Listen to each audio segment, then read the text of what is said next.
L'homme ne vivra pas de pain seulement, mais de toute parole qui sort de la bouche de Dieu.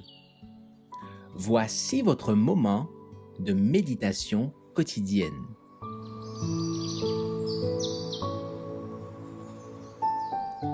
Maranatha.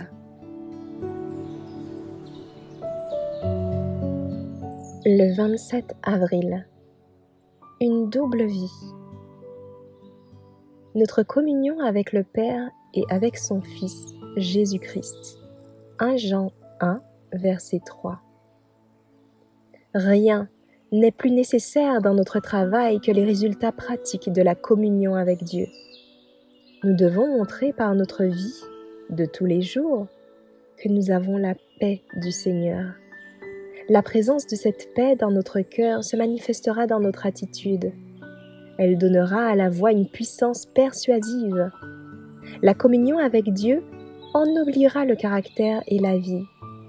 Les hommes noteront, comme on le fit des premiers disciples, que nous avons été avec Jésus. Cela donnera une puissance que rien d'autre ne peut communiquer. Ne permettons pas que nous en soyons privés.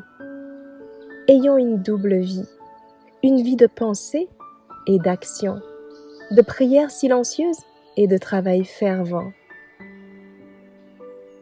Tous ceux qui sont à l'école de Dieu ont besoin d'un moment tranquille pour la méditation, seuls avec eux-mêmes, avec la nature et avec Dieu. Chacun doit entendre la voix de Dieu parler à son cœur.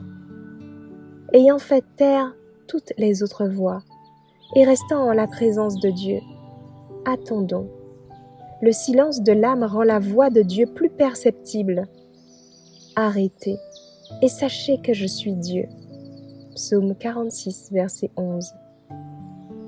Telle est la préparation efficace pour le service de Dieu.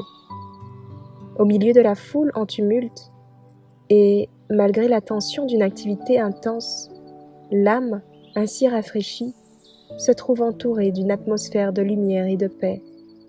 Un parfum se dégage, manifestant une puissance divine, capable de toucher le cœur des hommes.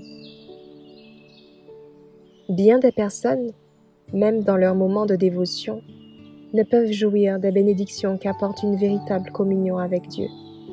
Ils sont trop pressés.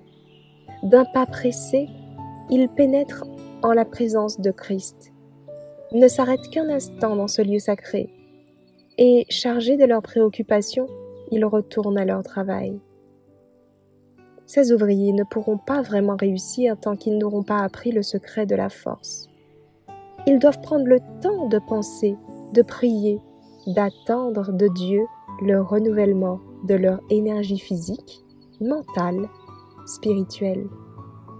Ils ont besoin de l'action ennoblissante du Saint-Esprit.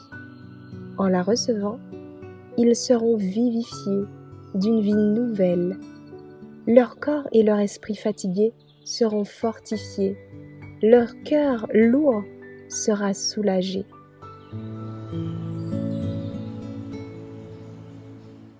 Merci d'avoir écouté cette présentation. Assurez-vous de nous rejoindre demain pour votre moment de méditation quotidienne avec lereste.org.